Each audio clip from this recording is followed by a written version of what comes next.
I think the through line of my channel and these videos, what you're gonna see over the next years, I want them to feel like you're coming on this journey with us.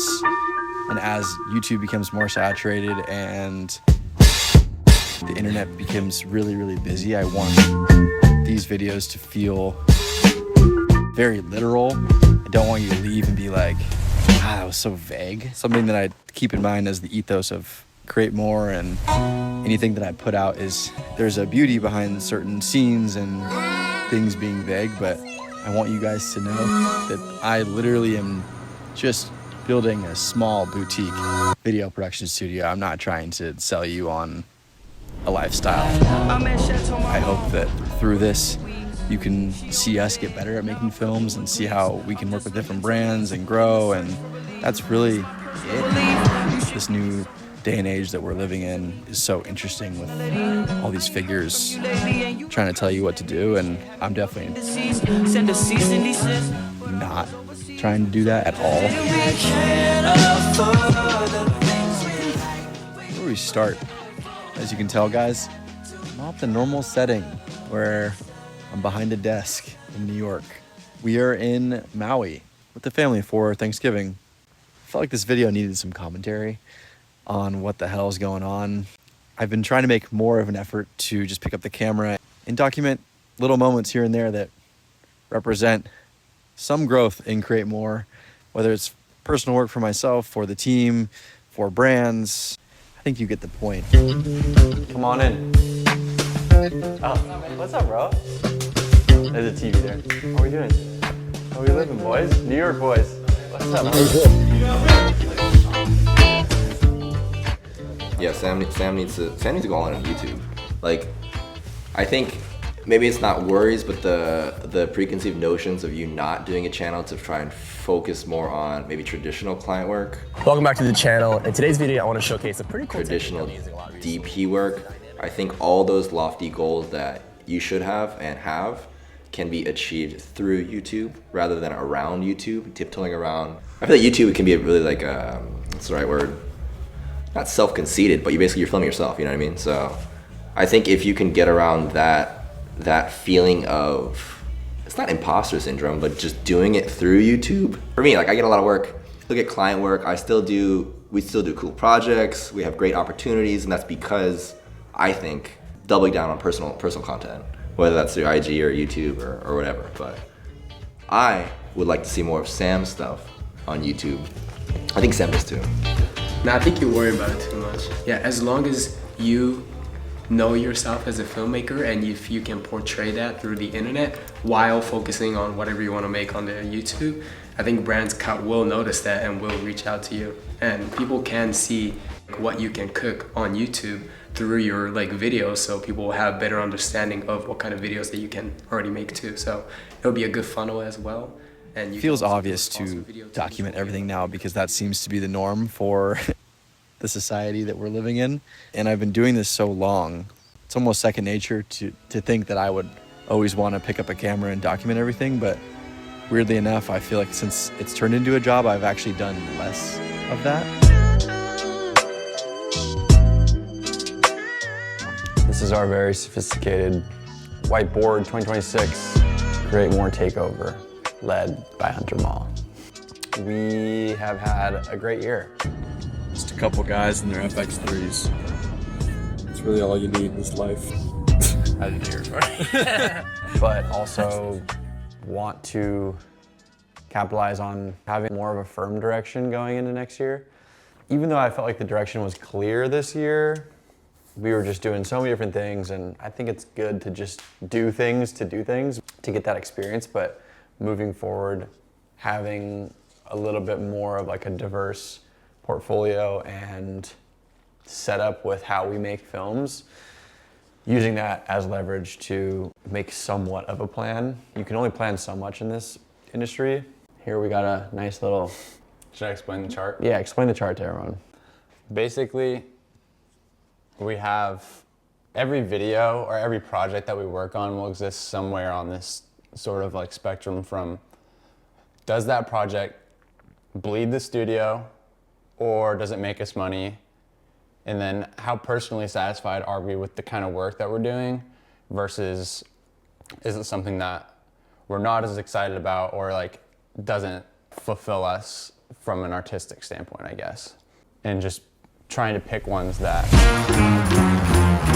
will lead to longevity, I think, is important.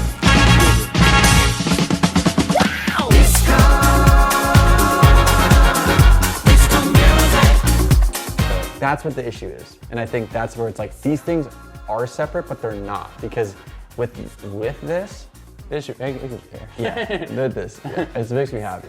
With this is the cred comes here. You know what I'm saying? Like, I don't want to be the talking head guy without this. The only thing we think about in terms of how this fills into this is, are we getting footage? Beyond that, yes, we can chat. I don't know like what that separation looks like. We have shoot days and we have our responsibilities for this stuff. And then separately we have time set aside for that. Yeah. I don't like. No. I completely agree, and I don't think it has to be something where we like solve it, and it's like, oh, we just do this here. The reason that people like it, I don't really know, is because we're figuring it out, and because there's like that's the value, the value I think behind any of these videos. I don't forecast in 2 months. Okay, we're gonna make this video about this, and then we're gonna like show them this. We're documenting it on the fly, and I don't want it to change because I think digesting it as a consumer, you can tell right away when things are like super pre-planned. Yeah. But I think this is a great plan. Tell the people what we're doing today. Right now we're on our way to Manhattan to shoot a campaign for Toilette, the toilet paper brand that we work with. It's about a, what would you call her? Like curator? Like an art curator? Art curator, yeah. Sort of like putting the finishing touches on her gallery, and the centerpiece is obviously a roll of toilet paper. Obviously. What else would it possibly be? Alright, so we'll go this way. A lot of my life over the last couple months has been these short form commercials, and that for me has actually been a pretty big switch up, because a lot of the stuff that I've been doing over the last couple of years is more doc style stuff. So I say long form, but that's just, it's actually kind of nice out right now. For our generation, that's like YouTube. What's been nice over the last couple of months has been to experiment more with doing like high fashion commercials. Specifically, we've been working with this brand, Toilette, which is a toilet paper brand. A couple close friends of mine launched a really cool brand that I am happy to be a part of and help tell some of their stories alongside Hunter.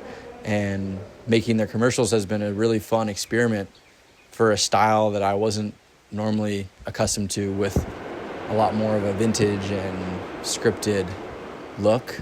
It's been a really cool process to build out these small little worlds and sets. Do you guys have a permit for this? No, we're leaving it right now. Doing a school project. And Dottie does a really good job of creating these briefs for us so that there's a world that we're trying to build around each film. Let's see, one more time. 3, 2, 1, action. And then Hunter and I go through shot by shot and figure out what makes sense for the overarching story. And for this one, we knew that we were going to do a lot on the gimbal, specifically with walking around the city. Ready? It's red, so go ahead. Showing the custom newspaper and basically changing an apartment to a makeshift art gallery.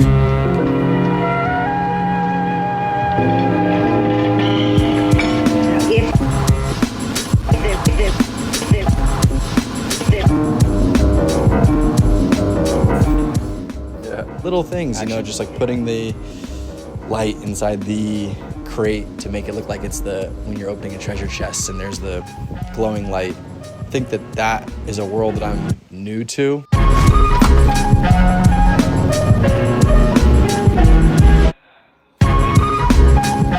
Little tips and tricks that you can do in production to make things look, I guess sexier could be a better word for it, but just more cinematic and way more commercial. Action. It's definitely something that I want to get better at, and moving into the new year, I want our products and I want our videos to look like real commercials. I think that this commercial is a great testament to really working in like a small team, but I feel like the final product you could show to anyone and they would think that this is a very high production value. And the story is there, the script is there, the details. Like, I'm really proud of what we have been able to create with them, and I think that it's a really cool lane for Create More to go into. The biggest thing that I hope you can take from these videos is we're just shooting on FX3s with nice lenses. Like, yes, these are very, very expensive things, and I know that there are always going to be lower budget things to use, and I'm not acting like there isn't money behind this, because I know there needs to be resources and a lot of Conductor. I'm not talking about ways to get these things done.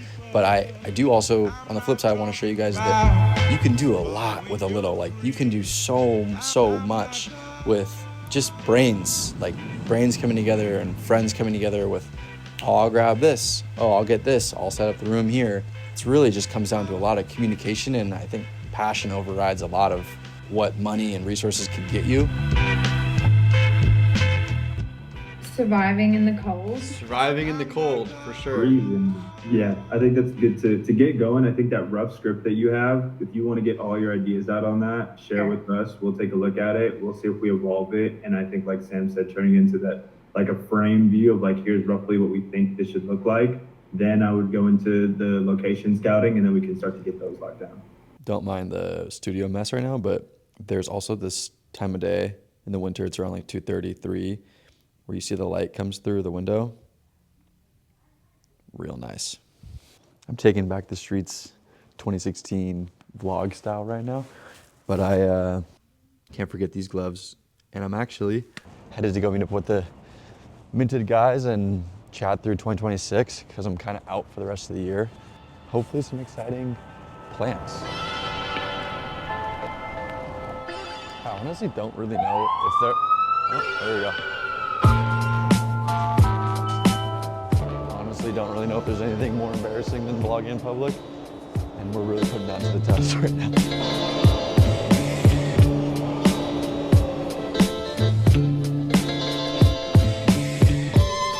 I really like your hoodie. That's sick. Have a good one, man.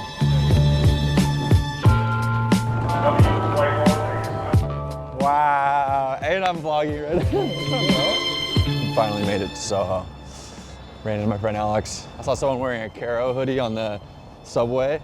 Anya is a good friend of ours that we worked with earlier this year. We did a doc on. So anytime I see like clothes that I know, and I don't know, I always like doubt people up. It's kind of cringy, but it's always nice to see brands that you know and be like, salute. You do what you gotta do.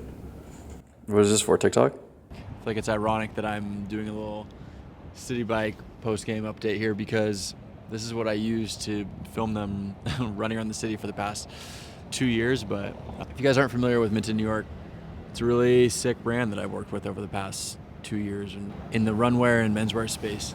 We ran it hard with 2 years of mini docs and vlogs, and took a couple months off to reboot and figure out what makes sense for next year. But it's super exciting, and I also think that next year it's, I think, year 5 or 6 on the brand. So we were just talking about how it's like, you know, you want to evolve and stay with the times, but you also want to try and make your mark and make something original, which I felt like we did with our series. And this is going to be hopefully like season 2, some new iterations of it. And yeah, I'm just like, it's exciting. You know, you got to like reflect on what you worked on in the past, and also try and figure out what makes sense moving forward. And sometimes that can be not seamless, but I'm looking forward to what we can cook up next year.